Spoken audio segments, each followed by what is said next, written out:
बाळू मामा ख्यान, ऐका बाळू मामा ख्यान, ऐका बाळू मामा ख्यान, ऐका बाळू मामा ख्यान, बाळू मामा ऐका बाळू मामा ऐका बाळू मामा ऐका बाळू मामा ऐका बाळू मामा ख्यान, ऐका बाळू मामा ख्यान, ऐका बाळू मामा ख्यान, ऐका बाळू मामा ख्यान, ऐका बाळू मामा ऐका बाळू मामा ऐका बाळू मामा ऐका बाळू मामा बाळू मामांचा जन्म झाला.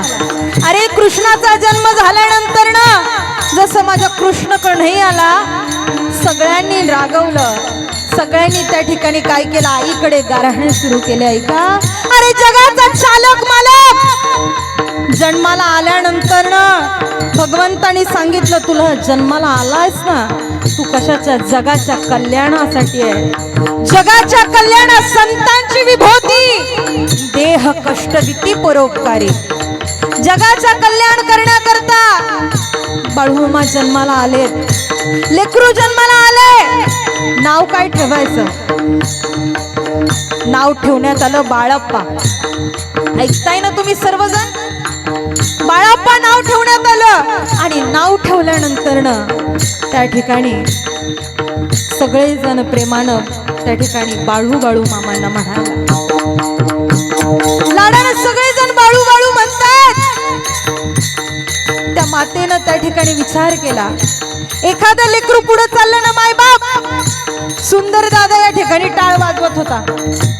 लोक म्हणतात कोणाचा मुलगा आहे, चांगलं केलं तरी लोक कौतुक करतात, बारीक बारीक, वाईट केलं तरी लोक नावं ठेवतात.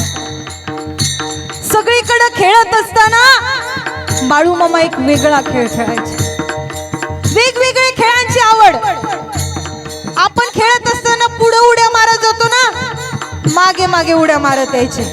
गावातली लोक म्हणायची वेडाय दिसतोय, बाळू मामा खुळाय वाटतं, लोकांनी चिडवलं. बापानं खाली थांबावं आणि बाळून झाडाच्या शेंड्यावरती जावं. बापानं आवाज द्यावा, अरे बाळू, अरे खाली येणारे बाळा, पडशील बिडशील, खाली ये. नाही येणार बाबा, हेच माझं सगळं जग आहे, ह्या काट्या कुट्यांमध्ये, वनांमध्ये, झाडांमध्ये हे माझं आयुष्य आहे बाबा, मला दुसरं काही नको. इतके वेगवेगळे खेळ सुरू झाले. ऐका, आणि या खेळांमध्ये तल्लीन होत असताना जगाच्या मालकाने एक दिवस रानोमाळात त्या ठिकाणी जगणारा देव, ज्याला काही नकोय, हे विश्वची माझे घर असं सांगणारे आमचे श्री संत सद्गुरू बाळू मामा,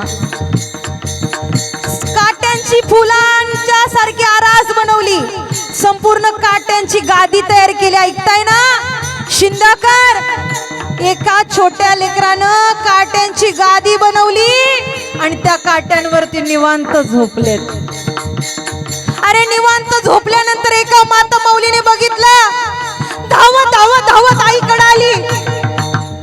अगं ऐकलं का सुंदरा, तुझा बाळू काट्यांवरती झोपलाय का, काट्यांवरती झोपलाय म्हटल्यानंतर ना धावत धावत धावत धावत धावत त्या ठिकाणी आली आणि बाळूला सांगते, ऐका, अरे बाळू वेडा बिडा झालायस का, काट्यांवर कुठं झोपतो, अरे हे काटे टोचतील ना बाळा, राजा उठ. नाही आई, काटे नाही येथे, फुलांची आरास आहे. ऐका, देव कुणाला म्हणायचं, जो थाटात गादीवर बसतो त्याला देव म्हणत नाही, ज्यानं आयुष्यभर त्रास सहन केला, योगी पावन मनाचा, साहेब जनाचा. म्हणून महाराज विचार करतायत, त्यांची भक्ती करत असताना आम्ही सातत्यानं, ऐका, भगवान शंकराच्या गळ्यामध्ये काय काय सर्प आहे, अरे तो सर्प मामांच्या सेवे करताय, मामांच्या रक्षणा करताय. मामा साक्षात दर्शन देतात सर्पाच्या रूपानं. ऐका, जे देवाला भजन आवडायचं, जे मामांना भजन आवडायचं, ते सगळ्यांनी करायचं. हा शिवाय ओम नम शिवाय बाळू मामा नम शिवाय